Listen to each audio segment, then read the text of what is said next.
അപ്പോൾ സുഹൃത്തുക്കളെ നമസ്കാരം, പുതിയൊരു വീഡിയോയിലേക്ക് സ്വാഗതം. അപ്പോൾ കുറച്ച് നാളായിട്ട് ജീവമാതാ കാരുണ്യ ഭവനെ കുറിച്ച് യാതൊരു അപ്ഡേറ്റും ഉണ്ടായിട്ടുണ്ടായിരുന്നില്ല. എന്നാൽ ഇപ്പോൾ തട്ടിപ്പുകാരിയും മരുമോളും കൂടി പുറത്തോട്ട് ഇറങ്ങിയിട്ടുണ്ട്. ഇത്രയും നാൾ ഇവർ കിടന്ന് ഉറങ്ങുമായിരുന്നു തോന്നുന്നു. ഇത്രയും നാൾ യൂട്യൂബേഴ്സ് ഇരുന്ന് ഘോര ഇവരെ കുറിച്ച് പ്രസംഗിച്ചിട്ടും ഇവരൊന്നും മിണ്ടാണ്ട് ഇരുന്ന് ഉറങ്ങുമായിരുന്നു തോന്നുന്നു. ഇപ്പോഴാണ് ഇവർക്ക് മനസ്സിലായത് ഇവരെ കുറിച്ച് കുറ്റം പറയുവാണ് എന്നും പറഞ്ഞുകൊണ്ട് വന്നേക്കുവാണ്. അപ്പം നടത്തിപ്പുകാരിയായിട്ടുള്ള ഡാഡി ഗിരിജ കഴിഞ്ഞ ദിവസം, അതായത് ഇന്നലെ ഒരു വീഡിയോ ആയിട്ട് വന്നിരുന്നു. അപ്പം നമ്മളെന്താ വിചാരിക്കുക, ഇത്രയും ദിവസം അവർ വെയിറ്റ് ചെയ്തിരുന്ന് എല്ലാ തെളിവുകളും ശേഖരിച്ച് നല്ലൊരു ഇതിന് മറുപടി ആയിട്ടായിരിക്കും വന്നിരിക്കുക നമ്മൾ വിചാരിക്കുക. നിങ്ങൾ വലിയ കാര്യമായിട്ട് ആ വീഡിയോ തുറന്ന് നോക്കൊന്നും വേണ്ട. തെളിവിന്റെ ഒരു തരിമ്പ് പോലും അതിനകത്തില്ല. സ്വന്തമായിട്ടിരുന്ന് ന്യായീകരിച്ച് മെഴുകി വലിയ നല്ലപുള്ള ചമയാന്ന് മാത്രമേ ഉള്ളൂ അതിനകത്ത്. പുള്ളിക്കാരി സ്വന്തമായിട്ട് പറഞ്ഞുകൊണ്ടിരിക്കുന്ന വലിയ നന്മവരമാണ് ഇവിടെ കഴിഞ്ഞിട്ടിന് വേറെ ആരും ഇല്ലെന്നാ. പക്ഷെ പുള്ളിക്കാരി അല്ലാണ്ട് ആ നാട്ടിലുള്ളവരോ അല്ലെങ്കിൽ അവിടെ ജീവിച്ച ആൾക്കാരോ ഇവരെ കുറിച്ച് ഒരു തരിമ്പ് പോലും നല്ലത് പറയാനില്ല. മലയാളികളുടെ ഒരു വലിയ പ്രത്യേകതയാണ്, ആരെങ്കിലും സാധാരണ സൃഷ്ടിക്കുന്ന കാര്യങ്ങൾ സങ്കടമോ വിഷമോ ഒക്കെ പറഞ്ഞു കഴിഞ്ഞാൽ പെട്ടെന്ന് വീണു പോവും അതിനകത്ത് തന്നെയാണ് ഡാഡി ഗിരിജ പിടിച്ചിരിക്കുന്നത്. എന്തായാലും കഷ്ടപ്പെട്ട് ഇത്രയും മെഴുകിയതല്ലേ, നമുക്ക് കുറച്ചൊന്ന് കണ്ടിട്ട് വരാം. അങ്ങനെ 10-20 പേരെ സംരക്ഷിച്ചു. അപ്പം ആണുങ്ങൾക്ക് പോലും കഴിയാത്ത കാര്യങ്ങൾ ഞാൻ ചെയ്തു. അതാ ഞാൻ ചെയ്ത തെറ്റ്. ഈ ആരുമില്ലാത്തവരെ നോക്കുന്നത് ഒരു പാവുക അല്ലെങ്കിൽ ഒരു എന്താ പറയുന്ന ആണുങ്ങളെ കൊണ്ട് ഇതൊക്കെ പറ്റും എന്ന് ചിന്തിച്ചെടുത്ത് ഞാൻ ചെയ്തതിന്റെ ശിക്ഷയാണ് ഞാനിപ്പോൾ അനുഭവിച്ചുകൊണ്ടിരിക്കുന്നത്. മനസ്സറിയാത്ത കാര്യത്തിനും ചെയ്യാത്ത കുറ്റത്തിനും എന്നെ ഒരുപാട് ദൂഷിക്കുന്നുണ്ട്. ഇപ്പൊ ഈ സമൂഹം മൊത്തത്തിൽ ജനങ്ങൾ ഉൾപ്പെടെ ഒരുപാട് ദൂഷിക്കുന്നുണ്ട്. ഇത് ആദ്യമായിട്ട് ഉണ്ടാവാനുള്ള ഒരു കാരണം ഈ യൂട്യൂബർമാർ ഇത് ഏറ്റെടുക്കാനുള്ള കാരണം ഷഫിന ബീബി എന്ന് പറയുന്ന ഒരു യൂട്യൂബർ, എന്റെ ഇപ്പോഴത്തെ ഹസ്ബൻഡ്, എന്റെ രണ്ടാം കല്യാണം കഴിഞ്ഞ് നിങ്ങളെല്ലാവരും അറിഞ്ഞിരിക്കുന്നു. എന്റെ ഇപ്പോഴത്തെ ഹസ്ബൻഡ് 6-7 വർഷത്തിന് മുന്നേ കുറച്ച് പൈസ എങ്ങനെ കൊടുക്കാനുണ്ട് എന്നൊക്കെ പറഞ്ഞു ഒരു വീഡിയോ. ആദ്യമായിട്ട് ഈ ചേച്ചി പറയുന്നത് യൂട്യൂബർമാർക്കാണ് കുറ്റം, യൂട്യൂബർമാരാണ് ഇവിടെ മൊത്തം പ്രശ്നം ഉണ്ടാക്കുന്നത്. ഈ ചേച്ചിയുടെ ഈ ഒരു ദാനധർമ്മ സ്ഥാപനം എല്ലാവരും കൂടി പൂട്ടിക്കാൻ ശ്രമിക്കുകയാണ്. ചേച്ചി ഒരു പെണ്ണായതുകൊണ്ടാണ് പൂട്ടിക്കാൻ ശ്രമിക്കുന്നത് എന്നൊക്കെയാണ് ചേച്ചി പറയുന്നത്. ഷെഫീന ബീവിക്കാണ് ഏറ്റവും വലിയ പഴി ഇതിനകത്ത് പറഞ്ഞിട്ടുള്ളത്. ഷെഫീന ബീവി ഉള്ളതുകൊണ്ടാണ് സത്യം പറഞ്ഞാൽ നാട്ടുകാർ മൊത്തം കുറച്ചുകൂടെ ഇവരുടെ തൊഴിലെല്ലാം എന്താണെന്ന് മനസ്സിലാക്കാൻ പറ്റിയത്. ഷെഫീന ബീവി എന്ന് പറഞ്ഞ യൂട്യൂബർ 2 ലക്ഷം രൂപ ഇവരുടെ അടുത്ത് ചോദിച്ചു എന്ന് പറഞ്ഞാൽ, അതല്ലെങ്കിൽ അവർ എയറി കയറ്റും പ്ലെയിനിൽ കയറ്റും എന്നൊക്കെ പറഞ്ഞ് ഭീഷണിപ്പെടുത്തി എന്നൊക്കെയാണ് ഇവർ പറയുന്നത്. 2ാമത്തെയാണോ 10ാമത്തെയാണോ ഭർത്താവിന് ആരോ കൊടുക്കാനുണ്ടായിരുന്ന പൈസ ഷെഫീന ബീവിയാണോ മേടിച്ചു കൊടുക്കേണ്ടത്, പോലീസില്ലേ കോടതിയില്ലേ എന്നൊക്കെയാണ് ചേച്ചി മെഴുകുന്നത്. എന്തേ പോലീസും കോടതിക്കൊക്കെ മുമ്പ് ഒരു ഒത്തുതീർപ്പ് ചർച്ചയായിരിക്കും ചിലപ്പോൾ ഷെഫീന ബീവി ഉദ്ദേശിച്ചിട്ടുണ്ടാവുക. നിങ്ങളത് മേടിച്ചിട്ടുണ്ടെങ്കിൽ തിരിച്ചു കൊടുക്കുകയല്ലേ ചെയ്തിട്ടുള്ളത്, അല്ലെങ്കിൽ നിങ്ങളത് മേടിച്ചിട്ടില്ല എന്ന് തെളിയിക്കുന്ന എന്തെങ്കിലും പേപ്പറാ കുത്തോ, അതല്ലെങ്കിൽ നിങ്ങളുടെ 2ാമത്തെ ഭർത്താവ് എന്ന് പറഞ്ഞാൽ ആ ഒരു കുടുംബി അവിടെ തന്നെ ഉണ്ടല്ലോ, അയാളെയും കൊണ്ട് പറയിക്കുക ഞാൻ അങ്ങനെ ഒരു പൈസയും മേടിച്ചിട്ടില്ല, ഞാൻ അങ്ങനെ ആർക്കും കൊടുക്കാനില്ല എന്ന് അയാളെയും കൊണ്ട് ഒന്ന് പറയിക്കുകയല്ലേ ചെയ്യണ്ടേ. ഇവിടുത്തെ ഈ ഒരു വീഡിയോയുടെ പ്രത്യേകത എന്താണെന്ന് വെച്ചാൽ ആണുങ്ങൾ ആരും രംഗത്ത് വന്നിട്ടില്ല. അമ്മായിയമ്മയും മരുമോളും മാറി രംഗത്ത് വന്ന് ഒരു സഹതാപം നാടാൻ കളിച്ച് രക്ഷപ്പെടാമെന്നാണ് വിചാരിച്ചുകൊണ്ടിരിക്കുന്നത്. പിന്നെ രണ്ടാമതായിട്ട് മെഴുകുന്ന കാര്യം എന്ന് പറഞ്ഞാൽ, ഇവർക്ക് ആദ്യമായിട്ട് നടത്തിപ്പിന് വേണ്ടിയിട്ട് ഒരു വാടക കെട്ടിടമാണല്ലോ ഇവർ തിരഞ്ഞെടുത്തത്. അന്നേരം ഒരു സ്വാമിയൊക്കെയാണ് ഇവർക്ക് വാടകയ്ക്ക് കെട്ടിടം കൊടുത്തിരുന്നത്. അപ്പൊ അവിടെ വെച്ചിട്ട് ഇവരുടെ ഒരു ബന്ധുവായിട്ടുള്ള ഒരാള് അവിടെയുള്ള മാനസിക രോഗമുള്ള ഒരു വ്യക്തിയെ പീഡിപ്പിക്കുന്നത് ഈ സ്വാമിയുടെ ഭാര്യ കണ്ടു എന്നും പറഞ്ഞുകൊണ്ട് അവരും രംഗത്ത് വന്നിരുന്നു. അതിനെതിരെയാണ് ഇവരിപ്പോൾ പറഞ്ഞുകൊണ്ട് വരുന്നത്. അതായത് അന്ന് അങ്ങനെ കണ്ടിട്ടുണ്ടായിരുന്നു, എന്തുകൊണ്ട് പ്രതികരിച്ചില്ല എന്നൊക്കെയാണ് ചോദിക്കുന്നത്. അതിന് ഒരു കാരണമുണ്ട്, ഇവരോട് അവർക്ക് വൈരാഗ്യം ഉള്ളത് കൊണ്ടാണ്. അതായത് ഈ ഗിരിജയുടെ അടുത്ത് ഈ പറയുന്ന സ്വാമിക്കൊക്കെ വൈരാഗ്യം ഉള്ളത് കൊണ്ടാണ് അവരിപ്പോൾ രംഗത്ത് വന്നത് എന്നാണ് ഈ പറയുന്ന ഗിരിജ പറയുന്നത്. അതിന് എതിരെ ഒരു കംപ്ലൈന്റ് പോലീസ് സ്റ്റേഷനിൽ കൊടുത്തിട്ടുണ്ടായിരുന്നു. നിങ്ങൾക്ക് ആരെങ്കിലും സംശയം ഉണ്ടെങ്കിൽ പോലീസ് സ്റ്റേഷനിൽ പോയി ചോദിക്കുക. 2014 അവരൊരു കേസ് കൊടുത്തിട്ടുണ്ടെന്നാണ് പറയുന്നത്. നിങ്ങൾ ഈ നാട്ടുകാരോട് അല്ലെങ്കിൽ യൂട്യൂബേഴ്സിനോട് പോലീസ് സ്റ്റേഷനിൽ അല്ലെങ്കിൽ കോടതിയിൽ പോയി ചോദിക്കുക എന്ന് പറയുന്ന നേരം ഉണ്ടെങ്കിൽ, നിങ്ങൾ അങ്ങനെ ഒരു കേസ് കൊടുത്തിട്ടുണ്ടെങ്കിൽ നിങ്ങൾക്ക് ഡയറക്റ്റ് ആയിട്ട് പോയിട്ട് അതിന്റെ സർട്ടിഫിക്കറ്റോ കാര്യങ്ങളോ ഉണ്ടെങ്കിൽ അത് കളക്ട് ചെയ്ത് കൊണ്ടുവന്ന്, നിങ്ങൾക്ക് ഇപ്പോൾ യൂട്യൂബിലൂടെ അല്ലേ നിങ്ങൾ ഈ പറഞ്ഞുകൊണ്ടിരിക്കണേ, അപ്പൊ അതിങ്ങനെ പൊക്കി കാണിച്ചു കൊടുത്താൽ പോരെ, അപ്പൊ പിന്നെ എല്ലാം തെളിഞ്ഞല്ലോ. പിന്നെ നാട്ടുകാർ മൊത്തം അത് അന്വേഷിച്ച് അടൂര പോലീസ് സ്റ്റേഷനിൽ പോയി അവരെ ബുദ്ധിമുട്ടിക്കേണ്ട ആവശ്യമുണ്ടോ? നിങ്ങൾക്ക് എന്തെങ്കിലും ആരെങ്കിലും ബോധിപ്പിക്കാനുണ്ടെങ്കിൽ അതിന്റെ തെളിവ് കൊണ്ടുവരേണ്ട ആരാണ്? നിങ്ങളാണ്. മറ്റുള്ളവർ ആരോപണം ഉന്നയിക്കുമ്പോൾ അത് അങ്ങനെ അല്ലാതെ തെളിയിച്ചു കൊടുക്കേണ്ട ആരാണ്? അത് നിങ്ങളുടെ കടമയാണ്. അല്ലാണ്ട് ഓരോ ആൾക്കാരും ചോദ്യം ചോദിക്കുമ്പോൾ നീ അവരുടെ അടുത്ത് പോയി ചോദിക്കുക അല്ലെങ്കിൽ നീ അമ്മായിയുടെ അടുത്ത് പോയി ചോദിക്കുക എന്ന് പറയുകയല്ല ചെയ്യേണ്ടത്. അതൊരു മെഴുകലായിട്ടാണ് എനിക്ക് തോന്നിയിട്ടുള്ളത്. ഇവരുടെ കയ്യിൽ ഒരു ചുക്കും ചുണ്ണാമ്പും തെളിവില്ല. പിന്നെ ചേച്ചി കേസിന്റെ കാര്യമൊന്നും പറയണ്ട, കേസിന്റെ തെളിവുകളായിട്ട് ചേച്ചി വരണ്ട. അവിടുത്തെ നാട്ടുകാരെന്തോന്നാ പറയണേ, എന്ത് പറഞ്ഞാലും ഇവർ കൊണ്ടുപോയി കേസ് കൊടുക്കും. എന്ത് കാര്യം ഇവരോട് സൗഹൃദമായിട്ട് ചോദിക്കാൻ ചെന്നാലും ഇവർ കൊണ്ടുപോയി കേസ് കൊടുക്കും എന്നാണ് പറയുന്നത്. പിന്നെ എങ്ങനെ നിങ്ങളുടെ അടുത്ത ആൾക്കാർ ചോദ്യം കൊണ്ട് വരും? എല്ലാ ആൾക്കാരും നിങ്ങളെ സഹിച്ച് ആ നാട്ടിൽ വെറുതെ കഴിഞ്ഞു പോവുകയാണ്. പിന്നെ ഈ ചേച്ചി പറഞ്ഞുകൊണ്ടിരിക്കുന്നത് ഇവർക്ക് ഗോകർണത്തൊക്കെ അക്കൗണ്ട് ഉണ്ടെന്നാ, അതിനകത്ത് ബാങ്ക് ബാലൻസ് എത്രയാണെന്ന് നാട്ടുകാർ കണ്ടുപിടിക്കാനാണ് പറയുന്നത്. എന്തോന്നാ അത്? PSCക്ക് പോലും ഇത്രയും വലിയ ചോദ്യം വരത്തില്ല. നാട്ടിൽ മൊത്തം അക്കൗണ്ട് ഉണ്ട്, അതിനകത്ത് ഒന്നുമില്ലെന്നും അത് വെറും ശൂന്യമാണ് എന്നാണ് ഇവർ പറയുന്നത്. എന്നിട്ടും ഇവർക്ക് ഇങ്ങനെ കാരുണ്യ പ്രവൃത്തി ചെയ്യാൻ മുട്ടി നിൽക്കുകയാണെന്നാ പറയണേ. എന്നിട്ടും അത്ര നന്മ മരമാണ് ചേച്ചിയുടെ മനസ്സ്. അതുകൊണ്ട് ചേച്ചിക്ക് ഇങ്ങനെ മുട്ടിയിട്ട് വയ്യ. കടം മേടിച്ചിട്ടാ ചേച്ചി കഷ്ടപ്പെട്ട് ഈ പിള്ളേരെയും ഈ അമ്മമാരെയും എല്ലാം പോറ്റുന്ന പാവം ചേച്ചി. ഭയങ്കര നല്ല മനസ്സാ ചേച്ചിയുടെ എന്നാ ചേച്ചി ഇരുന്നുകൊണ്ട് പറയുന്നത്. പിന്നെ ഇവരുടെ ഭർത്താവ് മരിച്ചതിനെ കുറിച്ചാണ് ഇവർ എക്സ്പ്ലെയിൻ ചെയ്യുന്നത്. അതായത് ആ നാട്ടിൽ അന്വേഷിച്ചാൽ മതി, അതല്ലെങ്കിൽ പാർട്ടിക്കാരോട് അന്വേഷിച്ചാൽ മതി, അല്ലെങ്കിൽ പോലീസ് സ്റ്റേഷനിൽ പോയി അന്വേഷിക്ക്. സ്ഥിരം ഡയലോഗ് തന്നെയാണ് പറയുന്നത്. പാർട്ടിക്കാരുടെ അടുത്ത് അന്വേഷിക്കാൽ പാർട്ടിയുടെ ആൾക്കാരുണ്ടാവും എന്നൊക്കെ പറയണ കേട്ടാ തോന്നുന്നത് എന്നിട്ട് പാർട്ടി സംബന്ധമായിട്ടുള്ള കാര്യത്തിന് വഴക്കിട്ട് കത്തിക്കുത്തുണ്ടായി തോന്നത്തുള്ളൂ. പക്ഷെ അങ്ങനെയല്ലല്ലോ. ആരോ കുത്തി കൊന്നതല്ലേ നിങ്ങളുടെ ഭർത്താവിനെ? അത് ആരാണ്, അതിനുള്ള സാഹചര്യം എന്തായിരുന്നു, അതിനെക്കുറിച്ച് എക്സ്പ്ലെയിൻ ചെയ്തിരുന്നെങ്കിൽ പിന്നെ ആൾക്കാർക്ക് മനസ്സിലാവുമായിരുന്നു, കുറച്ചെങ്കിലും ആൾക്കാർക്ക് ദഹിക്കുമായിരുന്നു. പക്ഷെ അതിനെക്കുറിച്ചൊന്നും ചേച്ചി പറയുന്നില്ല. ഏതോ വ്യക്തി കുത്തിക്കൊന്നു എന്നൊക്കെയാണ് പറഞ്ഞത്, അതിനെക്കുറിച്ച് പറയാൻ താല്പര്യമില്ല എന്നാണ് പറയുന്നത്. ഇത്രയും ആരോപണം ഒരാൾ ഉന്നയിക്കുമ്പോൾ, പ്രത്യേകിച്ച് ആ സുറുമി എന്ന് പറയുന്ന ലേഡിയൊക്കെ വന്നിട്ട് നിങ്ങളുടെ ഭർത്താവ് മരിച്ചത് ഇതുപോലെ കാമവും കുത്തിക്കൊന്നതാന്നൊക്കെ പറയുമ്പോൾ നിങ്ങൾ അതിനെ എക്സ്പ്ലെയിൻ ചെയ്യുകയല്ലേ ചെയ്യേണ്ടത്? നിങ്ങൾക്കായിരിക്കുമല്ലോ അത് വ്യക്തമായിട്ട് അറിയാവുന്നത്. നിങ്ങൾ അതിന്റെ കാരണ സഹിതം ആൾക്കാരെ ബോധ്യപ്പെടുത്തുകയല്ലേ ചെയ്യേണ്ടത്. നിങ്ങളുടെ കയ്യിൽ അഴക്കൊന്നും പറ്റിയിട്ടില്ലെങ്കിൽ എന്തുകൊണ്ടത് ബോധ്യപ്പെടുത്തുന്നില്ല? പിന്നെ ഇവര് ചോദിക്കുന്നത്, ഇവരിപ്പോ രണ്ടാമത് കല്യാണം കഴിച്ചല്ലോ, അന്നേരം ഇവരുടെ കൂടെ നിൽക്കുന്ന അമ്മായിയമ്മയാണെന്നാണ് പറയുന്നത്. അപ്പൊ ഇവരുടെ കാമുകം കൊന്നതാണെങ്കിൽ ഇപ്പൊ ആദ്യത്തെ ഭർത്താവിന്റെ അമ്മ ഇവരുടെ കൂടെ ഇപ്പൊ ഈ കല്യാണത്തിന് കൂട്ടു നിൽക്കുമെന്നാ. അതൊക്കെ ഞങ്ങൾക്ക് എങ്ങനെ അറിയാനാ? നിങ്ങളുടെ കുടുംബ ചരിത്രമല്ലേ, അത് നിങ്ങളല്ല അതിന്റെ എക്സ്പ്ലനേഷൻ പറയേണ്ടത്. അങ്ങനെ നിൽക്കുന്ന അമ്മായിമാരുണ്ടാവും, ചിലപ്പോൾ മക്കളെ കൊല്ലുന്ന അമ്മമാരുണ്ടാവും, അതൊക്കെ ഞങ്ങൾക്ക് എങ്ങനെ അറിയാനാ? ഇപ്പോഴത്തെ കാലത്ത് അങ്ങനെയൊക്കെ നടക്കുന്നത്. നിങ്ങളെ രണ്ടാമതോ നാലാമതോ 10ാമതോ വിവാഹം കഴിക്കുന്ന ഒരു തെറ്റായിട്ട് ഇവിടെ ആരും നിങ്ങളുടെ വ്യക്തി ജീവിതം പറഞ്ഞിട്ടില്ല. പക്ഷെ നിങ്ങൾ ഇങ്ങനെയുള്ള കുട്ടികളെയൊക്കെ വളർത്തുമ്പോൾ നിങ്ങളുടെ ചരിത്രം അവിടെ സംസാര വിഷയമാവും. അതുമാത്രമേ ഇവിടെ പറഞ്ഞിട്ടുള്ളൂ. പ്രത്യേകിച്ച് നിങ്ങളൊരു ഗുണ്ടയാണ് കെട്ടിയെന്നൊക്കെ പറയുമ്പോൾ അവിടെ നിൽക്കുന്ന കുട്ടികളുണ്ടല്ലോ, അവിടെ നിൽക്കുന്ന അമ്മമാരുണ്ടല്ലോ, അവരൊക്കെ സുരക്ഷിതരാണോ എന്നൊക്കെ നാട്ടുകാർക്കൊരു സംശയം വരും. അത് ചോദിച്ചിന്നായിട്ട് അവിടെ കിടക്കത്തില്ലേ? അപ്പം നിങ്ങളാണ് പറയേണ്ടത് ഇന്ന ആള് ഇന്നതാണ്, ഇയാളുടെ കയ്യിൽ അഴുക്കൊന്നുമില്ലെന്ന് നിങ്ങളല്ലേ തെളിയിക്കേണ്ടത്. അതൊന്നും തെളിയിക്കാണ്ട് ഇങ്ങനെ ഒന്ന് ന്യായീകരിച്ചുകൊണ്ടിരിക്കുന്നത് നല്ലതാണോ ചേച്ചി? പിന്നെ ഈ ചേച്ചി പറയുന്നത് ഇവരുടെ മനസ്സമാധാനം നഷ്ടപ്പെട്ടു, ഇവരുടെ ജീവിതം തകർന്നു എന്നൊക്കെയാണ് പറയുന്നത്. എന്തിനാണ് പിന്നെ ഇത് സഹിച്ച് നിങ്ങളിങ്ങനെ നടത്തിക്കൊണ്ട് പോകുന്നത്? നിങ്ങൾ ഈ പെൺകുട്ടികളെ ഇപ്പൊ CWC തിരിച്ചു കൊണ്ടുപോയി, അമ്മമാരിനി അവിടെ ഉണ്ട്. ഇനി എന്തിനാണ് ഈ ചാരിറ്റി തട്ടിപ്പിന് നിങ്ങൾ ഈ ആൾക്കാരെ വെച്ചുകൊണ്ടിരിക്കുന്നത്? ഇത്രയും ആൾക്കാർ ഈ നാട്ടുകാർ മൊത്തം, അതായത് പത്തനംതിട്ട ഉള്ളവർ, കോഴിക്കോടുള്ളവർ, കോട്ടയത്തുള്ളവർ, എറണാകുളത്തുള്ളവർ എല്ലാം നിങ്ങളെ കമന്റ് ബോക്സ് വഴി നിരന്തരം ഇങ്ങനെ ഉപദ്രവിക്കുന്നുണ്ടെങ്കിൽ നിങ്ങൾ എന്തിനാ അത് ഏറ്റുവാങ്ങാൻ നിൽക്കുന്നേ? നിങ്ങൾ ഈ അമ്മമാരെ കൂടി വിട്ടുകൊടുക്ക്. ഏതെങ്കിലും നല്ല സ്ഥാപനത്തിൽ പോയാൽ അവർ സമാധാനമായിട്ട് കഞ്ഞി കുടിച്ചോ നല്ല ഡ്രസ്സ് ഇട്ടോ ജീവിക്കട്ടെ, അവർ സമാധാനമായിട്ട് ഇരിക്കട്ടെ. അതല്ലേ വേണ്ടത്. എന്തിനാണ് ഇത്ര ത്യാഗ മനസ്സോടുകൂടി നിങ്ങൾ ഇരിക്കുന്നത്? നിങ്ങൾക്കപ്പം പണിക്ക് പോകാണ്ട് ജോലി ചെയ്യാണ്ട് ഇങ്ങനെ ഇരുന്ന് തിന്നണം, അതല്ലേ? ചാരിറ്റിയുടെ പേരിൽ നിങ്ങൾക്ക് ഇഷ്ടംപോലെ പൈസ വരും, അത് ഇരുന്ന് ഫുഡ് അടിച്ചുകൊണ്ട് മിണ്ടാണ്ട് ഇരിക്കണം. ഈ നേരം കൊണ്ട് വല്ല തൊഴിലുറപ്പിനും പോയിക്കൂടെ ചേച്ചി? എന്തിനാണ് ആൾക്കാരെ കൊണ്ട് ഇങ്ങനെ പറയിക്കുന്നത്? നിങ്ങൾ പറയുന്നു മെഡിക്കൽ ക്യാമ്പൊക്കെ നടത്തുന്നുണ്ട്. അപ്പൊ അതിനകത്ത് വന്നപ്പോൾ വാർഡ് മെമ്പർ കണ്ടിട്ടുണ്ടായിരുന്നു കുട്ടികൾ വൃത്തിയില്ലാണ്ട് നിൽക്കുന്നതൊക്കെ കണ്ടു. അത് വാർഡ് മെമ്പർ ഒരു വൈറ്റായിട്ട് ചാനലുകാർക്ക് കൊടുത്തിട്ടുണ്ടായിരുന്നു എന്ന്. അതിനെ നിങ്ങൾ കുറ്റമായിട്ടാണ് പറയുന്നത്. നിങ്ങളുടെ അവിടെ വരുന്ന ഡ്രസ്സ് പോലും, പലരും ദാനമായിട്ട് ചെയ്യുന്ന ഡ്രസ്സുകൾ പോലും ആ കുഞ്ഞുങ്ങൾക്ക് എടുത്ത് കൊടുക്കാറില്ല എന്നാണ് പലരും പറയുന്നത്. ആ കുഞ്ഞുങ്ങൾ തന്നെയാണ് പറയുന്നത് അവിടെ നിൽക്കുന്നത്. അവർക്ക് നേരെ ചൊവ്വേ ഫുഡ് കൊടുക്കാറില്ലെന്നും അവരെ നല്ല വൃത്തിയായിട്ട് ഒരുക്കി വിടാറില്ലെന്നും ഒരു ചെരുപ്പ് പോലും മേടിച്ച് കൊടുക്കാറില്ലെന്നും അവിടെ നിന്ന കുട്ടികളാണ് പറഞ്ഞത്. അവിടെ നിന്ന് രക്ഷപ്പെട്ട് പോയ പിള്ളേരാണ് അതിനെതിരെ പ്രതികരിച്ചിട്ടുള്ളത്. അതിനൊക്കെ എന്താ നിങ്ങളുടെ ചെവിട്ടിലോട്ട് കേൾക്കുന്നില്ല ഇതൊന്നും? നിങ്ങളുടെ മക്കളെ നിങ്ങൾ വലിയ കാര്യത്തിന് ഈ പറയുന്ന വളർത്തി വലുതാക്കി എന്ന് പറയുന്ന ആൾക്കാർ തന്നെയാണ് ഈ പറയുന്നത്. ഇങ്ങനെയാണോ നിങ്ങളുടെ സ്വന്തം മക്കളെ നിങ്ങൾ വളർത്തി വലുതാക്കിയത്?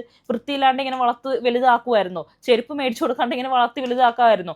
ഇത് ആരാന്റെ മക്കൾ അവിടെ നിൽക്കുന്നു. അപ്പം നിങ്ങൾ അങ്ങനെ തന്നെയല്ലേ അവരോട് പെരുമാറുന്നത്. കാരണം അവർ നല്ല ഡ്രസ്സ് ഇട്ടാൽ, അല്ലെങ്കിൽ അവർ നന്നായിട്ട് ഒരുങ്ങി ഇരുന്ന് കഴിഞ്ഞാൽ നിങ്ങൾക്ക് അവരെ സഹതാപം കാണിച്ച് കാശ് മേടിക്കാൻ പറ്റത്തില്ല. അവിടെ വരുന്നവർക്ക് ഇവരെ കണ്ടിട്ട് സഹതാപം തോന്നണം. അതിനിവർ വൃത്തിയില്ലാണ്ടിരിക്കണം, അതിനിവർ ചെരുപ്പില്ലാണ്ടിരിക്കണം, അതിനിവർ ഒരുങ്ങാണ്ടിരിക്കണം. എന്നാൽ മാത്രമാണ് അവരെ കാണുമ്പോൾ മറ്റുള്ളവർക്ക് സഹതാപം തോന്നത്തുള്ളൂ. എന്നാലല്ലേ നിങ്ങളുടെ പെട്ടി നിറയത്തുള്ളൂ, എന്നാലല്ലേ നിങ്ങളുടെ ഖജനാവ് നിറയത്തുള്ളൂ. നിങ്ങളിപ്പോൾ പറയുന്നത് നിങ്ങളുടെ അനാഥാലയത്തിൽ വന്നതിന് ക്യാമറയിൽ തെളിവുണ്ട്, റെക്കോർഡുണ്ട്, വാർഡ് മെമ്പർ ഇവിടെ വന്ന് ചിരിച്ച് കാണിച്ചിട്ട് അവിടെ പോയിട്ട് നിങ്ങൾക്ക് നെഗറ്റീവായിട്ട് റിവ്യൂ കൊടുത്തുന്നു. പിന്നെ അവരെന്തായിരുന്നു ചെയ്യേണ്ടത്? അവരാദ്യം വാർഡ് മെമ്പർ എന്ന നിലയ്ക്ക് നിങ്ങളുടെ അനാഥാലയത്തിൽ ഈ ആരോപണമൊക്കെ കേട്ടപ്പോൾ ഒന്ന് സന്ദർശിച്ചു, എല്ലാവരും ഒന്ന് കണ്ടു. അപ്പൊ അവർക്ക് മനസ്സിലായതാണ് ആ ക്യാമറയുടെ മുമ്പിൽ നോക്കി അവർ കറക്റ്റ് ആയിട്ട് പറഞ്ഞത്. അതല്ലാണ്ട് നിങ്ങൾ അവിടെ ചെയ്യുന്ന ക്രൂരതകളൊക്കെ കണ്ടിട്ട് നിങ്ങൾ അപ്പൊ തന്നെ മോന്തയ്ക്ക് നല്ല അടി തരണമായിരുന്നു. എന്നിട്ട് വേണം നിങ്ങൾക്ക് അടുത്ത കേസ് അവർക്കെതിരെ കൊടുക്കാൻ. അവരതിനൊന്നുമില്ല, ക്യാമറയുടെ മുമ്പിൽ ഉള്ള കാര്യം കണ്ടതുപോലെ അങ്ങ് പറഞ്ഞു. ആരെ അനുകൂലിക്കാനോ ന്യായീകരിക്കാനോ പോയില്ല. ഇപ്പൊ അവരുടെ പേരിലായ കുറ്റം. പിന്നെ ഇവർക്ക് നേരെ വന്ന ഒരു വ്യക്തി എന്ന് പറഞ്ഞാൽ കെന്നഡി ചാക്കോ ആയിരുന്നു. ഇവർക്ക് നേരെ ഒരുപാട് ആരോപണങ്ങളാണ് അദ്ദേഹം പറഞ്ഞിട്ടുണ്ടായിരുന്നത്. അതിനകത്ത് മൃതദേഹ കച്ചവടം മുതൽ ഇവരുടെ മരുമകള് ഗർഭിണിയായിരുന്നത് നേരത്തെ അറിയായിരുന്നു എന്ന് വരെ പറഞ്ഞതായിട്ട് ഇവര് പറയുന്നുണ്ട്. അപ്പൊ ഇവര് പറഞ്ഞ അനുസരിച്ച് കെന്നഡി ചാക്കോ ഇവരുടെ ശത്രുവാണെന്നാണ് പറയുന്നത്. അതായത് കെന്നഡി ചാക്കോ ഒരു സ്ഥാപനം ഇതുപോലെ നടത്തിയിരുന്നു. അപ്പൊ ആ സ്ഥാപനം പിരിച്ചുവിട്ട സമയത്ത് 3 അനാഥാലയങ്ങളിലോട്ടാണ് അവിടെയുള്ള ആൾക്കാരെ കൊണ്ടുപോയത്. അപ്പൊ സ്ത്രീകളെ ഇവരെ അനാഥാലയത്തിലോട്ടും തന്നു, പുരുഷന്മാരെ വേറെ 2 അനാഥാലയത്തിലോട്ടും കൊണ്ടുപോയി. അപ്പൊ അതൊക്കെ കാരണം ഇയാൾക്ക് ഭയങ്കര ശത്രുതയാണ് ഇവരോട് എന്നാണ് പറയുന്നത്. അപ്പൊ എന്താ നിങ്ങളുടെ സ്ഥാപനം മാത്രം എന്താണ് കെന്നഡി ചാക്കോ ഇങ്ങനെ പൂട്ടിക്കാൻ നോക്കുന്നത്? ബാക്കി 2 സ്ഥാപനങ്ങൾ അവിടെ നടത്തി പോകുന്നുണ്ടല്ലോ, അതിനെതിരെ എന്തുകൊണ്ട് കെന്നഡി ചാക്കോ രംഗത്തോട്ട് വന്നില്ല? അപ്പൊ അതൊരു ചോദ്യമല്ലേ. പക്ഷെ ഇതൊന്നുമല്ല മെയിൻ ആയിട്ട് അയാൾ പറഞ്ഞ ആരോപണമായിട്ട് എനിക്ക് തോന്നിയിട്ടുള്ളത്. മൃതദേഹം നിങ്ങൾ വിറ്റു എന്ന് പറയുന്നുണ്ട്. നിങ്ങൾ അങ്ങനെ വിറ്റിട്ടുണ്ടോ? മൃതദേഹം എവിടെയെങ്കിലും കുഴിച്ചിടുകയോ അതല്ലെങ്കിൽ ദഹിപ്പിക്കുകയോ ചെയ്തിട്ടുണ്ടെങ്കിൽ അതിന് തെളിവുകളും കാര്യങ്ങളും ഉണ്ടാവത്തില്ലേ? അവിടെയുള്ള ഈ പറയുന്ന കെന്നഡി ചാക്കോയുടെ സ്ഥാപനത്തിൽ നിന്ന് ഒരു സ്ത്രീയെ നിങ്ങളുടെ സ്ഥാപനത്തിലോട്ട് മാറ്റിയിട്ടുണ്ടായിരുന്നല്ലോ. അവർക്ക് എന്താണ് പറ്റിയത്? അവരെ എങ്ങനെയാണ് മരിച്ചത്? അവരുടെ മൂക്കിൽ നിന്ന് ചോര വന്ന് തലയ്ക്ക് ബാക്കിൽ പരിക്കേറ്റതിന് ശേഷമാണ് അവർ മരിച്ചത് എന്ന് പറയുന്നുണ്ട്. അപ്പൊ അതിനൊക്കെ എന്താണ് നിങ്ങൾക്ക് എക്സ്പ്ലനേഷൻ തരാനുള്ളത്? അതുമാത്രമല്ല, സന്ധ്യ പല്ലവി എന്ന് പറഞ്ഞ ഒരു സ്ത്രീ രംഗത്ത് വന്നിരുന്നല്ലോ. അപ്പൊ അവര് ചോദിക്കുന്നൊരു ചോദ്യമുണ്ട്. ലക്ഷ്മി എന്നൊരു പെൺകുട്ടി, ആ കുട്ടി എങ്ങനെയാണ് മരിച്ചത്? ആ കുട്ടി എങ്ങനെയാണ് ചോര വറ്റിപ്പോയിട്ട് മരിച്ചത്? നിങ്ങൾ എന്തുകൊണ്ടാണ് ആ പെൺകുട്ടീനെ തിരിച്ച് അവരെ വീട്ടിൽ കൊണ്ടുവന്ന് നട തള്ളും പോലെ തള്ളിവിട്ടത്? അതിനൊക്കെയുള്ള ഉത്തരം നിങ്ങൾ പറഞ്ഞേ പറ്റൂ. പിന്നെ ചേച്ചി പറയുന്നത് എന്താ വെച്ചാൽ സാമൂഹ്യനീതി വകുപ്പ് സത്യത്തിന്റെ ഭാഗത്ത് മാത്രം നിൽക്കുള്ളൂ എന്നാണ് പറയുന്നത്. അത് തന്നെയാണ് ഞങ്ങൾക്കും അറിയേണ്ടത്. സാമൂഹ്യ നീതി വകുപ്പ് എന്ന് പറയുന്നൊരു വകുപ്പ് ഇവിടെ ഉണ്ടോ? സത്യത്തിന്റെ ഭാഗത്താണ് നിൽക്കുന്നതെങ്കിൽ ഇത്രയും പെൺകുട്ടികൾ അലമുറയിട്ട് സംസാരിക്കുന്നു ഈ ഒരു സ്ഥാപനത്തിനെതിരെ. അതുപോലെ തന്നെ അവിടെ താമസിച്ച അമ്മമാരും അവിടെ നിന്ന് മാറിപ്പോയിട്ടുള്ള ആൾക്കാരും എല്ലാം നിങ്ങളുടെ ഈ ഒരു സ്ഥാപനത്തിനെ കുറിച്ച് വളരെ മോശമായിട്ടുള്ള അഭിപ്രായങ്ങൾ പറയുന്നു. ആ നാട്ടുകാർക്കും വളരെ മോശപ്പെട്ട അഭിപ്രായങ്ങളാണ്. പല ആൾക്കാർക്കും ഇത് തന്നെയാണ് അഭിപ്രായം നിങ്ങളെ കുറിച്ചിട്ട്. അപ്പോൾ എന്തുകൊണ്ടാണ് സാമൂഹ്യ നീതി വകുപ്പ് നിങ്ങൾക്ക് അനുകൂലമായിട്ട് ഒരു റിപ്പോർട്ട് കൊടുത്തതെന്ന് സത്യം പറഞ്ഞാൽ ഈ പറയുന്ന യൂട്യൂബർമാർക്കും അറിയത്തില്ല, ഈ പൊതുജനത്തിനും അറിയത്തില്ല. ഇങ്ങനൊരു സ്ഥാപനമാണോ അനാഥർക്ക് വേണ്ടി ഇവിടെ നിലകൊള്ളേണ്ടത്? അത് ഞങ്ങൾക്ക് സത്യം പറഞ്ഞാൽ അറിയില്ല. അതിനൊരു ചോദ്യചിഹ്നമായിട്ട് ഇങ്ങനെ കിടക്കുവാണ്. പിന്നെ ചേച്ചി പറയുന്നുണ്ട് ഭയങ്കര കടത്തിലും നഷ്ടത്തിലും ഒക്കെയാണ് ഈ ഒരു സ്ഥാപനം ഓടിച്ചുകൊണ്ട് പോകുന്നത്. എന്തിനാണ് ചേച്ചി ഇത്ര കഷ്ടപ്പെട്ട് ഓടിച്ചുകൊണ്ട് പോകുന്നത്? അപ്പൊ ഇത്രയും കടങ്ങളുള്ള ചേച്ചി ഈ ഒരു സമയത്ത് കടങ്ങളൊന്നും വീട്ടാണ്ട് മകന് എന്തുകൊണ്ടാണ് വീട് വെച്ച് കൊടുത്തത്? അപ്പോൾ ഈ മകന് വീട് വെച്ച് കൊടുക്കാൻ വേണ്ടിയിട്ട് എവിടെ നിന്നാണ് പണം ഉണ്ടായിട്ടുള്ളത്? എന്താ മുനിസിപ്പാലിറ്റിയിൽ നിന്ന് എന്തെങ്കിലും വീടിന് അനുവദിച്ചാണോ? അതല്ലെങ്കിൽ വില്ലേജിൽ നിന്നോ പഞ്ചായത്തിൽ നിന്ന് എങ്ങാനും ഫ്രീ ആയിട്ട് കുറച്ച് പൈസ നിങ്ങൾക്ക് കിട്ടിയതാണോ? അങ്ങനെയൊന്നും അല്ലല്ലോ. ആരെങ്കിലും ദാനമായിട്ട് തന്ന പൈസയാവില്ലേ? അല്ലാണ്ട് നിങ്ങളുടെ സമ്പാദ്യമൊന്നും അല്ലല്ലോ. ആണെങ്കിൽ തന്നെ അതിനൊരു തെളിവുണ്ടാവില്ലേ എങ്ങനെയാണ് ആ വീട് വെച്ചത് എന്നുള്ളത്? അതിന് സ്ഥലം മേടിച്ചത് എങ്ങനെയാണ്, അല്ലെങ്കിൽ ആ വീട് വെച്ചത് എങ്ങനെയാണ്? വലിയ വീടൊന്നും അല്ലാതെ സമ്മതിക്കുന്നു, പക്ഷേ എങ്ങനെയാണ് വീട് വെച്ചത് എന്നുള്ളത് ഇതിനൊരു തെളിവുണ്ടാകത്തില്ല. അതിനുള്ള പണം എവിടെ നിന്നാണ് കണ്ടെത്തിയതെന്ന്. ഇത് മാത്രമല്ല, നിങ്ങൾക്ക് നേരെ ആരോപണമായിട്ട് ഉണ്ടായിരുന്നത് നിങ്ങളുടെ വീട്ടിലെ നൈറ്റിൽ പല പ്രമുഖരും വന്നു പോകുന്നുണ്ടെന്നും അവിടെ താമസിച്ചൊരു അന്തേവാസി തന്നെ മൊഴി കൊടുത്തിട്ടുണ്ട്. അപ്പം അതിൻ്റെ സത്യാവസ്ഥ എന്താണെന്ന് പറയാൻ നിങ്ങൾ ബാധ്യസ്ഥയല്ലേ? എന്തുകൊണ്ട് അതെല്ലാം മറച്ചു വെച്ചിട്ട് നിങ്ങളെ ന്യായീകരിച്ചുകൊണ്ട് നിങ്ങൾ ഈ ഒരു വീഡിയോ ഇടുന്നു? ഇത്രയും നേരം ചേച്ചി അങ്ങോട്ട് അഭിനയിച്ച് ഭയങ്കര ദയനീയത കാണിച്ച് സ്വാന്തന സീരിയൽ അഭിനയമായിപ്പോയി. ഇനിയാണ് യഥാർത്ഥ പ്രശ്നം വരുന്നത്. യഥാർത്ഥ കാര്യം, ഏറ്റവും എല്ലാവർക്കും ചോദ്യചിഹ്നമായിട്ടുള്ള ഒരു കാര്യം, ആ പറയുന്ന പെൺകുട്ടി, അതായത് മരുമകളായിട്ടുള്ള പെൺകുട്ടിയുടെ കാര്യത്തിലോട്ടാണ് ഏറ്റവും ലാസ്റ്റ് കൊണ്ടെത്തിച്ചേക്കുന്നത് കേട്ടോ. അപ്പൊ അതിനകത്ത് ചേച്ചിയുടെ വിശദീകരണം നമുക്കൊന്ന് കേൾക്കാം. 8 വയസ്സ് കഴിഞ്ഞിട്ട് അവർ തമ്മിൽ ഇഷ്ടപ്പെട്ടുള്ളൂ എന്ന് നിങ്ങൾക്ക് അറിയുന്ന പോലെ എനിക്ക് അറിയത്തുള്ളൂ. ഇന്ന് വരെ എൻ്റെ അടുത്ത് അവരൊന്നും പറഞ്ഞിട്ടില്ല. എനിക്ക് അതിനെക്കുറിച്ച് ഒന്നും അറിയത്തില്ല. ഞാനൊരു അമ്മയല്ലേ, എൻ്റെ അടുത്ത് എങ്ങനെയാണ് എന്തെങ്കിലും പറയുമോ? എനിക്കറിയത്തില്ല. അതിപ്പം കേസായിട്ട് നടക്കും. അതിനെക്കുറിച്ച് കൂടുതൽ ഞാനൊന്നും പറയുന്നില്ല. അതിന് സത്യത്തിൽ എനിക്കും അറിയത്തില്ല. എനിക്കും അറിയാത്ത കാര്യം ഞാൻ ഇന്നും ഈ സമയത്തും ഞാൻ അനാമയോട് ചോദിച്ചു. അവളൊന്നും പറയുന്നില്ല. അവൾ പറയാതെ എങ്ങനെയാണ് ഞാൻ അറിയുന്നത്? അതുകൊണ്ട് എനിക്ക് അതിനെക്കുറിച്ചൊന്നും അറിയത്തില്ല. പിന്നെ വെച്ചാൽ നിങ്ങൾ ഒരുപാട് ആരോപണങ്ങൾ എൻ്റെ ചേച്ചി പറഞ്ഞ ചേച്ചിക്ക് ഒന്നും അറിയത്തില്ലെന്നാണ് പറയുന്നത്. ബാക്കി എല്ലാ കാര്യത്തിനും ഭയങ്കര തിക്ക് ഫ്രണ്ട്സാണ്. അമ്മയും മക്കളും ആണെങ്കിൽ പോലും ഭയങ്കര നീ പോടാ ഞാൻ പോടാ ബന്ധമാണ്. പക്ഷെ ഈ ഒരു കാര്യത്തിനെ കുറിച്ച് എത്ര ചേച്ചി ചോദിച്ചിട്ടും ഈ പറയുന്ന പെൺകുട്ടി ഒന്നും വിട്ട് പറയുന്നില്ല, ഒന്നും അറിയത്തില്ല, ഞാനൊരു അമ്മയല്ലേ, എൻ്റെ അടുത്ത് ഒന്നും പറയത്തില്ല എന്നാണ് പറയുന്നത്. അതെന്താ ചേച്ചി ഈ ഒരു കാര്യത്തിൽ മാത്രം അങ്ങനെ ഒന്നും പറയാത്ത? ചേച്ചിക്ക് ഒന്നും അറിയാത്ത എന്താണ്? കേസായിട്ട് നടക്കുമല്ലേ? കേസായതുകൊണ്ട് ഒന്നും ആരും ചോദിക്കരുത് ചേച്ചിയുടെ അടുത്തുനിന്ന്. അത് തന്നെയാണ് ഞങ്ങളും ചോദിക്കുന്നത് ചേച്ചി. ചേച്ചി ഇങ്ങനെ അറിഞ്ഞുകൊണ്ട് ഒരു തെറ്റ് ചെയ്യുന്നത് തെറ്റല്ലേ എന്നാണ് ഞങ്ങൾ എല്ലാവരും ഇരുന്ന് ചോദിക്കുന്നത്. ചേച്ചിയുടെ വീട്ടിലല്ലേ, ചേച്ചിയുടെ സ്ഥാപനത്തിലല്ലേ ഇങ്ങനെ ഒരു സംഭവം ഉണ്ടായത്? ഇത്രയും വലിയൊരു സ്ഥാപനം നടത്തുന്ന നിങ്ങളുടെ ഭാഗത്ത് നിന്ന് ഇങ്ങനെ ഒരു തെറ്റുണ്ടാവാൻ പാടുണ്ടോ? ഗവൺമെന്റ് ആണ് ഇപ്പൊ ആ പെൺകുട്ടിയുടെ അധികാരമുള്ളത്, അതായത് ആ കുട്ടിയുടെ രക്ഷകർത്താവായിട്ട് നിൽക്കുന്നത്. അങ്ങനെയുള്ള ഒരു സ്ഥാപനത്തില് വിശ്വസിച്ച് നിങ്ങളെ ഏൽപ്പിച്ച ഒരു പെൺകുട്ടി 17 വയസ്സ് 18 വയസ്സാവുന്നതിന് മുന്നേ ഗർഭിണിയാവാൻ പാടുണ്ടോ? അതും പ്രത്യേകിച്ച് നിങ്ങളുടെ മകനാലെ ഗർഭിണിയായെന്നാണ് പറയുന്നത്. അങ്ങനെ ചെയ്യാൻ പാടുണ്ടോ എന്നാണ് ചേച്ചി എല്ലാവരും ചോദിക്കുന്നത്. ഇവിടെ നിങ്ങളെ കാണാൻ വേണ്ടി വരുന്ന യൂട്യൂബേഴ്സ് എല്ലാം നിങ്ങളെക്കുറിച്ച് കള്ളമായിട്ടുള്ള വീഡിയോ ആണ് ഇടുന്നതെന്നാണ് പറയുന്നത്. അങ്ങനെയാണ് അവർ കള്ളമാണ് ഇടുന്നതെങ്കിൽ നിങ്ങളുടെ കയ്യിലും ഉണ്ടല്ലോ ഈ യൂട്യൂബ് ചാനല്. അപ്പം നിങ്ങൾക്ക് സത്യം ഇട്ടൂടെ? നിങ്ങൾക്ക് അപ്പം തന്നെ ആരെങ്കിലും കള്ളം പറയുന്നു, നിങ്ങൾ ആ തെളിവ് സഹിതം സത്യം ഇടുക. അപ്പം എല്ലാവർക്കും കണ്ടു ബോധ്യപ്പെട്ടൂടെ? എന്തിനാണ് ഇങ്ങനെ ഇത് വെള്ളം അടിക്കുന്നത്? നിങ്ങൾ വലിയ കാര്യത്തിന് എല്ലാ കാര്യങ്ങളും പറഞ്ഞ് മെഴുകിക്കഴിഞ്ഞു. പക്ഷെ പ്രധാനപ്പെട്ട കാര്യത്തിൽ ഇവർക്ക് അങ്ങ് പോയി. കാരണം മരുമകളുടെയും അതുപോലെ തന്നെ മകന്റെയും കാര്യങ്ങളിലോട്ട് വന്നു കഴിഞ്ഞപ്പോൾ ഇവരെ കയ്യിൽ നിന്ന് സാധനം പോയിട്ടുണ്ട്. ഇവർ പറയുന്ന ഈ കേസിന് ആസ്പദമായിട്ടുള്ള കാര്യങ്ങളൊന്നും ഇവർക്ക് അറിയില്ല. പിന്നെ അറിയാമെങ്കിൽ തന്നെ പറയാൻ താല്പര്യമില്ല, കാരണം അത് കേസ് നടക്കുമല്ലേ എന്നാണ് പറയുന്നത്. നിങ്ങൾക്ക് ജനങ്ങളെ സത്യമാണ് ബോധിപ്പിക്കാനുള്ളതെങ്കിൽ നിങ്ങളുടെ വീട്ടിലുള്ള ആൾക്കാരാണ്, നിങ്ങൾക്ക് ശരിക്കും അടുത്തറിയാവുന്ന, നിങ്ങൾക്ക് കണ്ടറിയാവുന്ന വിഷയമാണത്. അപ്പൊ തെളിവുകൾ പൂർണ്ണമായിട്ട് നിങ്ങളുടെ കയ്യിലുണ്ടാവും. അത് വെച്ചിട്ട് അങ്ങോട്ട് വീഡിയോ ചെയ്താൽ പോരെ. ആൾക്കാരിപ്പോൾ എന്താ നിങ്ങളുടെ മരുമോളെ കുറിച്ച് പറയുന്നത്? നിങ്ങളുടെ മരുമോള് 17 വയസ്സിലാണ് ഗർഭിണിയായതെന്നാണ്. അങ്ങനെ അല്ല എന്നുണ്ടെങ്കിൽ അതിൻ്റെ നിങ്ങളുടെ മരുമോള് ഗർഭിണിയായപ്പോൾ ഫസ്റ്റ് സ്കാനിങ്ങിന്റെ റിപ്പോർട്ട് തന്നെ കാണിച്ചു കഴിഞ്ഞാൽ അത് തെളിഞ്ഞില്ലേ? നിങ്ങൾക്ക് ബാക്കിയുള്ള സാധനങ്ങളൊക്കെ ഇങ്ങനെ എടുത്ത് വെച്ച് കാണിക്കാൻ അറിയാമല്ലോ. അപ്പൊ എഡിറ്റിംഗ് അറിയില്ല, അങ്ങനെ അറിയില്ല, ഇങ്ങനെയൊന്നും അറിയില്ല എന്ന് പറഞ്ഞാൽ പോലും അങ്ങനെയാണെങ്കിൽ നിങ്ങൾ ആ സ്കാനിങ് റിപ്പോർട്ട് ഒന്ന് ഇങ്ങനെ എടുത്ത് വെച്ച് കാണിച്ചു കൊടുത്താൽ മതി. അങ്ങനെയാണെങ്കിൽ ഫസ്റ്റ് സ്കാനിങ്ങിന്റെ റിപ്പോർട്ട് നിങ്ങളുടെ കയ്യിലുണ്ടാവും. അതിനകത്ത് കറക്റ്റായിട്ട് പറയുന്നുണ്ടാവും ഇത്ര മാസം അല്ലെങ്കിൽ ഇത്ര ആഴ്ചകൾ ഗ്രോത്ത് ഉണ്ട് വയറ്റിൽ വളരുന്ന കുഞ്ഞിനെന്ന് കറക്റ്റായിട്ട് ഫസ്റ്റ് സ്കാനിങ്ങിൽ റിപ്പോർട്ടിലുണ്ടാവും. അതെടുത്ത് വെച്ച് കാണിച്ചു തന്നാൽ പോരെ? അപ്പൊ അതും ബർത്ത് സർട്ടിഫിക്കറ്റും വെച്ച് മാച്ച് ചെയ്യുമ്പോൾ അറിയാമല്ലോ. അപ്പൊ ജനങ്ങൾക്ക് നിങ്ങളെ വിശ്വസിപ്പിക്കാമല്ലോ. അപ്പൊ കൂടുതലും വിശ്വാസം അതിനല്ലേ വരിക.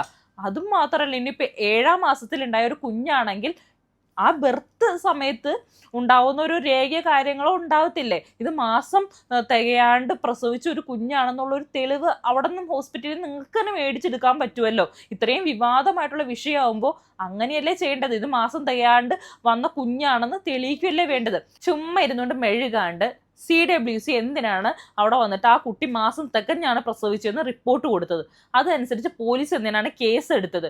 അതുമാത്രമല്ല, നിങ്ങളുടെ മരുമകളെ നോക്കിയിട്ടുള്ള ഡോക്ടർ പറഞ്ഞിട്ടുള്ളത് മാസം തികഞ്ഞ ഒരു കുഞ്ഞിനെയാണ് നിങ്ങളുടെ മരുമകൾ പ്രസവിച്ചതെന്നാണ്. അതെങ്കിലും സ്ത്രീയെ നിങ്ങളൊന്നും മനസ്സിലാക്ക്. അപ്പൊ അതൊക്കെ എന്തിനാണ് ആൾക്കാർ വന്ന് പറഞ്ഞത്? അപ്പൊ ആ ഡോക്ടർ എന്താ വിദ്യാഭ്യാസം ഇല്ലാത്ത ആളാണോ? അവർക്ക് എന്താ ഗോകർണത്തൊന്നും കാണോ സർട്ടിഫിക്കറ്റ് കിട്ടിയിട്ട് വിട്ടാണോ അവരെ? അപ്പൊ അവർക്കൊന്നും ബുദ്ധിയില്ലാന്നാണോ നിങ്ങൾ പറയുന്നത്? നാട്ടുകാർ പറയുന്നത്, യൂട്യൂബേഴ്സ് പറയുന്നത് തെറ്റാണെന്ന് നിങ്ങൾ പറയുമ്പോൾ ഇതിനെല്ലാം ഉത്തരം നിങ്ങളുടെ കയ്യിൽ വേണം, തെളിവ് വേണം നിങ്ങളുടെ കയ്യിൽ. അതല്ലാണ്ട് നാട്ടുകാർ പോയെടുക്ക് അല്ല യൂട്യൂബർ പോയെടുക്ക് എന്ന് പറയുവാണോ ചെയ്യേണ്ടത്? അതിൽ കേസിന്റെ വഴിക്ക് പോട്ടെ. അന്ന് നിങ്ങൾ പിന്നെ കേസ് ഒരെണ്ണം കൊടുത്തിട്ടുണ്ടല്ലോ എല്ലാവരുടെയും പേരിൽ. അപ്പൊ അങ്ങനെ അത് കേസ് വിധിയാവണ വരെ നിങ്ങൾ ഇതെല്ലാം സഹിച്ചിരിക്കുമല്ലേ വേണ്ടത്? എന്തുകൊണ്ടാണ് നിങ്ങളപ്പോൾ ഇവിടെ വന്ന് ചാണകം പോലെ മെഴുകുന്ന ഇരുന്നുണ്ട്? ഇതിനൊക്കെ എന്താ നിങ്ങളുടെ ഒരു ഉത്തരവില്ലാത്തത്? മാത്രമല്ല, നിങ്ങളുടെ വ്ലോഗിൽ കറക്റ്റായിട്ട് പറഞ്ഞിട്ടുണ്ട് 2.5 കിലോ വെയിറ്റ് ഉള്ള ഒരു കുഞ്ഞിനാണ് നിങ്ങളുടെ മരുമകള് പ്രസവിച്ചിട്ടതെന്ന്. അപ്പൊ അതെങ്ങനെയാണ് വന്നിട്ടുള്ളത്? അത് മാത്രമല്ല, സാധാരണ പ്രസവം നടന്നിട്ട് സാധാരണ സ്ത്രീകൾ വരുന്ന പോലെ തന്നെ 4 ദിവസം കഴിഞ്ഞപ്പോൾ കുഞ്ഞിനെ കൊണ്ട് വീട്ടിലോട്ട് തിരിച്ചു വന്നു. അപ്പൊ അതൊക്കെ എങ്ങനെയാണ്? സാധാരണ ഒരു 7-ാം മാസത്തിൽ പ്രസവിച്ച ഒരു കുഞ്ഞിന് സ്പെഷ്യൽ കെയറും കാര്യങ്ങളൊക്കെ ഹോസ്പിറ്റലിൽ നിന്ന് കിട്ടും. അതൊക്കെ എന്താന്ന് കൊടുക്കാഞ്ഞത്? മാത്രമല്ല, ഈ ഒരു കുഞ്ഞിന് എന്തൊക്കെ അസുഖവും കാര്യങ്ങളും ഉണ്ടെന്നൊക്കെ പറഞ്ഞ് നിങ്ങൾ വലിയ ന്യായീകരണം അടിച്ച് വലിയ സദാവം സൃഷ്ടിക്കാൻ ശ്രമിക്കുന്നുണ്ട്. അപ്പൊ അതിനൊക്കെ തെളിവുകൾ ഉണ്ടാവില്ലേ? ഒരു രോഗവിവരത്തെ കുറിച്ചിട്ടൊക്കെ ഉള്ള സർട്ടിഫിക്കറ്റും കാര്യങ്ങളും ഉണ്ടാവില്ലേ? നിങ്ങൾക്ക് ഇനിയിപ്പോൾ തെളിയിക്കണമെങ്കിൽ ഇതെല്ലാം കൊണ്ടല്ലേ വരേണ്ടത്. അല്ലാണ്ട് ഇവിടെ ഇരുന്നിട്ട് ഇങ്ങനെ ആയിരിച്ച് മെഴുകിയിട്ട് കാര്യമുണ്ടോ? ആരെ കാണിക്കാനാണ്? ആരെ വിശ്വസിപ്പിക്കാനാണ്? കുറെ പൊട്ടന്മാർ ഇതൊക്കെ കേട്ട് വിശ്വസിക്കുമായിരിക്കും. പക്ഷെ എല്ലാവരും എല്ലാ കാലത്തും പൊട്ടന്മാരൊന്നും അല്ല.